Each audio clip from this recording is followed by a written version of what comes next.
Al-mar'atu al-qawiyatu tabtasimu wa ka'annaha lam tatadawwakil alama yauman wa tadhaku wa ka'annaha lam tujarrib al-buka'a abadan.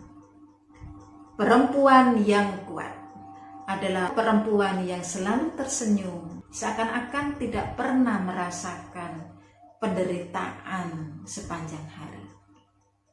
Perempuan yang kuat adalah perempuan yang selalu tertawa, seakan-akan dia tidak pernah mencoba tangisan selamanya.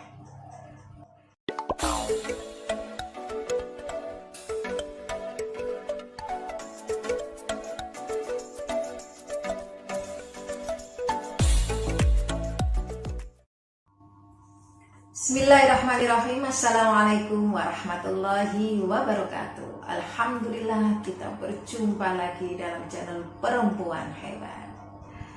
Para sahabat hebat yang berbahagia dimanapun sahabat berada, pada episode kali ini saya akan membahas sosok perempuan hebat yang menginspirasi tentunya terhadap kaum perempuan Indonesia.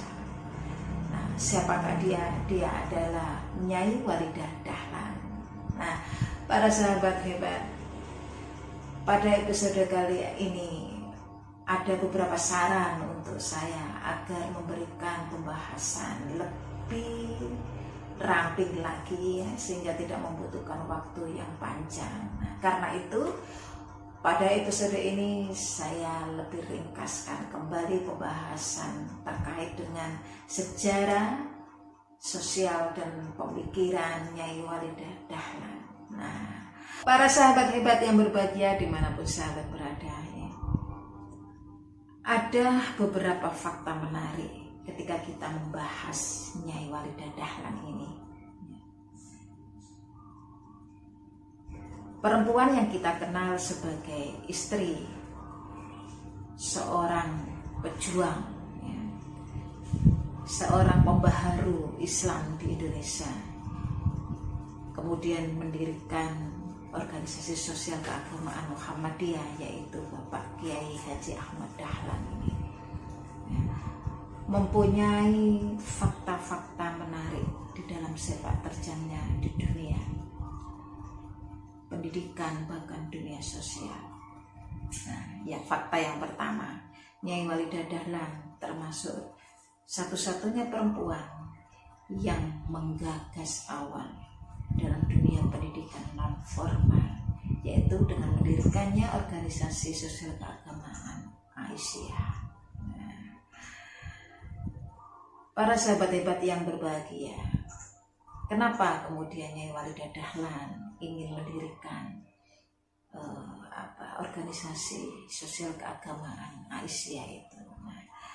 Ini diawali dengan kondisi saat itu yang tentunya kita kenal dengan tradisi patriarki yang begitu mendominasi. Tradisi patriarki itu adalah sebuah tradisi di mana segala peran-peran publik didominasi oleh kaum laki-laki, sehingga para perempuan tidak punya kesempatan untuk berperan di dalam dunia publik. Ya.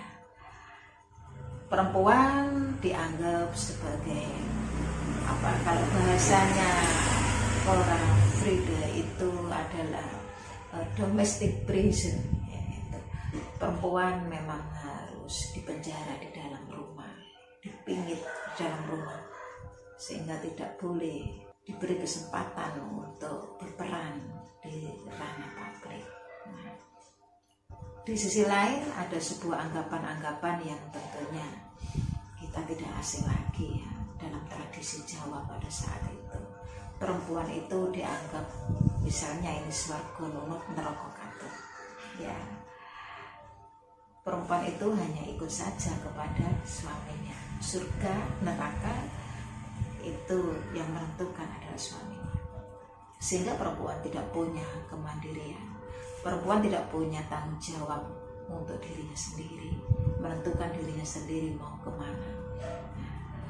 Kemudian ada anggapan lagi yang mengatakan perempuan itu memang hanya bisa masak, maca, dan manak gitu ya. Dan perempuan itu sumur, dapur, kasur. Nah, ya macam-macam. Ada juga kemudian sebuah anggapan yang mengatakan perempuan itu keserimpet ing bebet, ketelingkung ing bengkung. Perempuan itu seperti jarik di sampir, macam-macam. Anggapan-anggapan itu yang menjadi konstruksi pemikiran masyarakat pada saat itu. Nah, dari situlah kemudian Nyai Walidah Dahlan ini ingin membongkar, mendobrak tradisi patriarki yang seperti itu. Nah, bagi Nyai Walidah Dahlan, perempuan sama juga manusia yang tentunya diberi tugas oleh Allah menjadi khalifah fil ardh. Ya, dia mempunyai tugas baik di ranah domestik maupun di ranah publik, ya, mengatur masyarakat sehingga menjadi masyarakat yang lebih baik lagi. Nah, para sahabat hebat yang berbahagia, ada ayat yang dijadikan landasan oleh Nyai Walidah Dahlan ya, di dalam surat An-Nahl ayat 97 itu. Man amila minkum min dzakarin aw untha wa huwa mu'minun falanuhyiyannahu hayatan thayyibah. Barang siapa yang berbuat dari kalian semua baik laki-laki maupun perempuan dan dia adalah seorang mukmin, maka sungguh Allah akan memberikan sebuah kehidupan yang baik dan akan mengganjar segala amal perbaikannya itu sesuai dengan apa yang dikerjakan. Itulah teologi normatif yang dijadikan landasan utama oleh Nyai Walidah Dahlan untuk membongkar tradisi tersebut. Bagaimanapun Nyai Walidah Dahlan punya anggapan, siapapun manusia baik laki-laki dan perempuan berhak memberikan kontribusi yang terbaik, baik kepada keluarga, baik kepada masyarakat dan juga kepada negara. Nah, dari sisi itulah kemudian Nyai Walidah Dahlan mendirikan, ya, yang tentunya mendirikan organisasi sosial keagamaan yang pada saat itu diberikan nama Sopo Trisno. Ya. Sopo Trisno itu adalah siapa yang mencintai. Nah, awal pendirian itu tentunya juga sangat didukung oleh suaminya yaitu Haji Ahmad Dahlan. Nah, para sahabat hebat yang berbahagia, Sopo Trisno yang kemudian itu diisi oleh kaum perempuan pada waktu itu, ya, diberikan materi-materi atau kurikulum keagamaan dan kerajinan. Nah, yang kemudian didirikan pada tahun 1914. Nah, selanjutnya Sopo Trisno berkembang dengan baik sehingga pada tahun 1917, ya, tepatnya pada tanggal 22 April, maka didirikan, diubah namanya menjadi Aisyah, dan itu adalah kontribusi dari Kiai Haji Fakhruddin. Nah, Aisyah pada saat ini siapa lagi yang tidak mengenal Aisyah, ya, bahkan sampai ke luar negeri ada Aisyah, ya. Nah, para sahabat hebat, fakta yang kedua, Nyai Walidah Dahlan adalah sosok perempuan pemberani, terutama pada saat itu adalah berani untuk tidak kompromi kepada pemerintahan Jepang. Nah, pada tahun 1947 itu pernah kemudian ada larangan dari pemerintah Jepang untuk berdirinya gerakan atau organisasi perempuan. Nah, namun pada saat itu Nyai Walidah Dahlan tidak kompromi dalam hal itu. Nyai Walidah Dahlan mempertahankannya. Nah, dia melawannya, ya, kemudian juga termasuk himbauan dari pemerintah Jepang agar para murid-murid itu menyembah matahari, ya, kemudian hormat kepada bendera Jepang. Nyai Walidah Dahlan berani untuk menolak itu semua. Nah, itu fakta yang kedua. Ya, para sahabat hebat yang berbahagia dimanapun sahabat berada. Kemudian fakta yang ketiga, Nyai Walidah Dahlan termasuk perempuan pertama yang memimpin Kongres Besar Muhammadiyah yang ke-15 pada tahun 1926 di Surabaya. Ya, ketika itu pada tahun 1923 Kiai Haji Ahmad Dahlan, suami Nyai Walidah Dahlan, meninggal dunia. Namun setelah itu Nyai Walidah Dahlan tetap melanjutkan perjuangan Muhammadiyah dan Aisyah.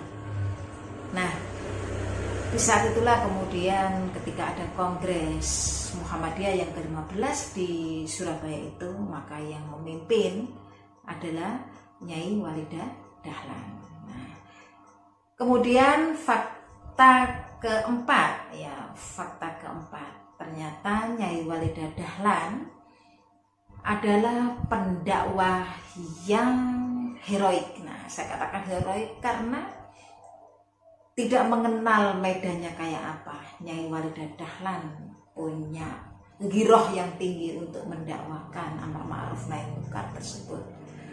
Bahkan Nyai Walidah Dahlan pernah menunggang kuda gitu ya dalam rangka berdakwah tersebut. Kenapa? Karena memang medannya tidak bisa dilewati apapun ya, kecuali harus menunggang kuda. Nah, ini luar biasa.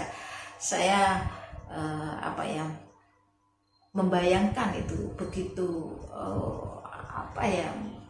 begitu heroiknya seorang Nyai Walidah Dahlan dengan menunggang kuda untuk berdakwah ke pelosok ya.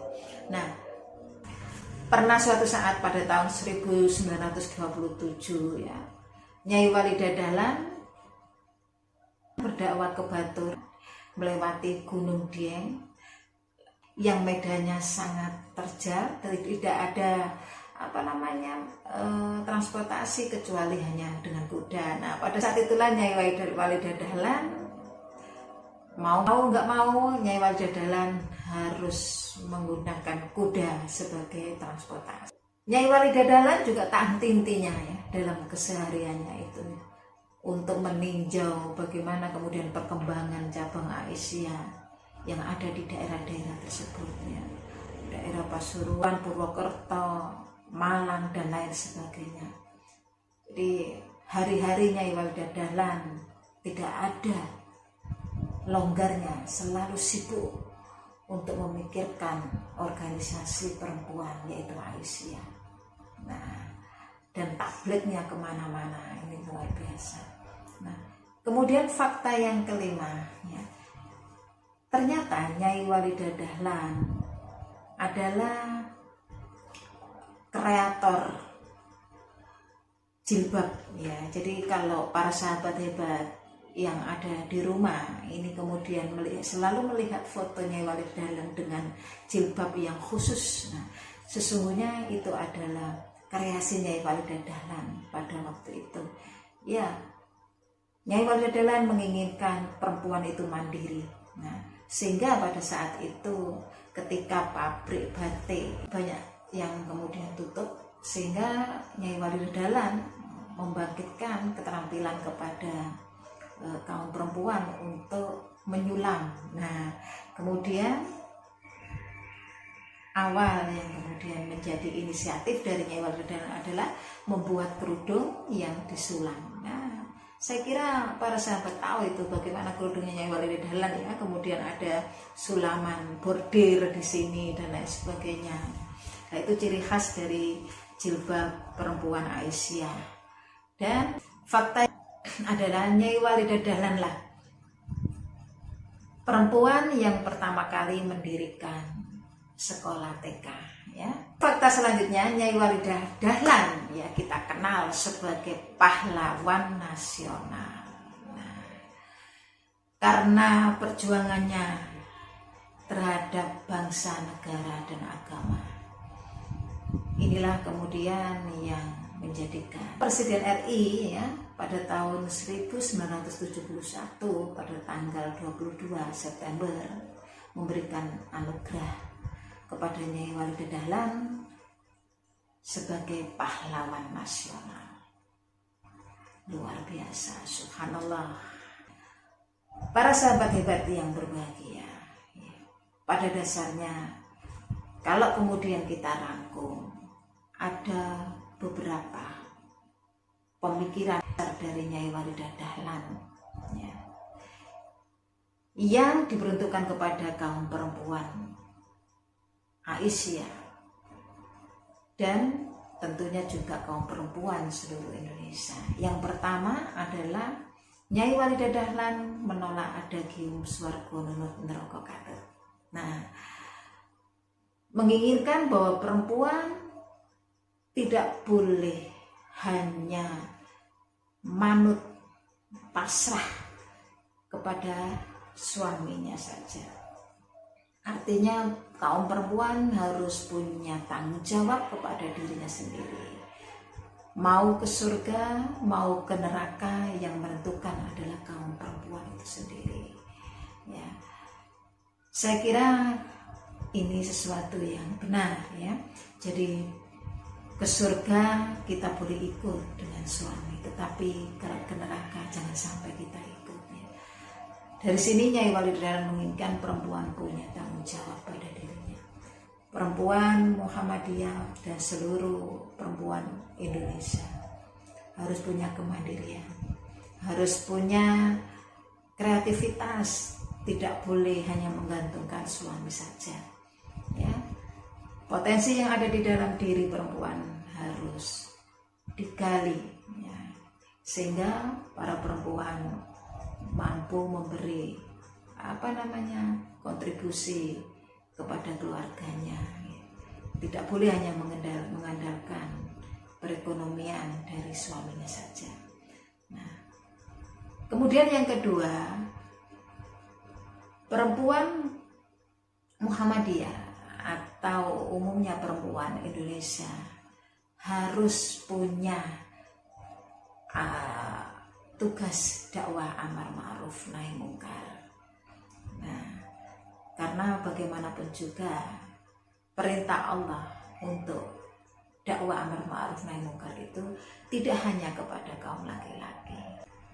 Kemudian yang ketiga adalah sepi ing pamrih rami ing gawe.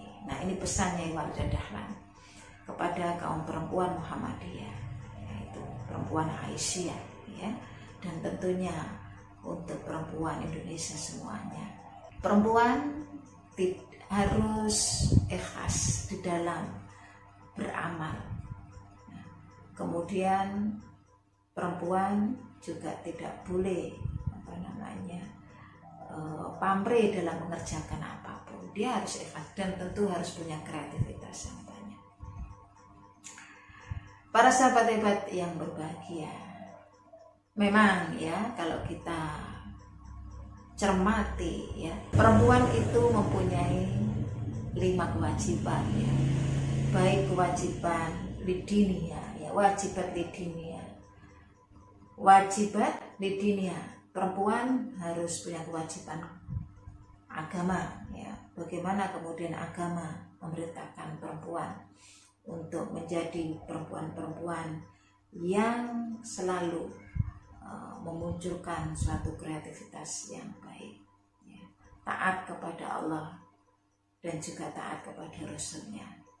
Kemudian yang kedua, perempuan harus punya wajibat lisaksiyah, kewajiban untuk dirinya sendiri, baik jasmani maupun rohani ya. Bagaimana kemudian perempuan harus memberikan suplemen rohaninya lebih baik lagi dan juga kepada jasmaninya. Kemudian yang ketiga, perempuan harus punya wajibat li ahliha, yaitu perempuan punya kewajiban kepada keluarganya, bagaimana menjadikan keluarganya lebih baik lagi. Yang keempat, perempuan punya wajibat lil ijtimaiyah, perempuan mempunyai kewajiban di tengah-tengah masyarakat ya, untuk menjadikan masyarakat yang lebih baik lagi.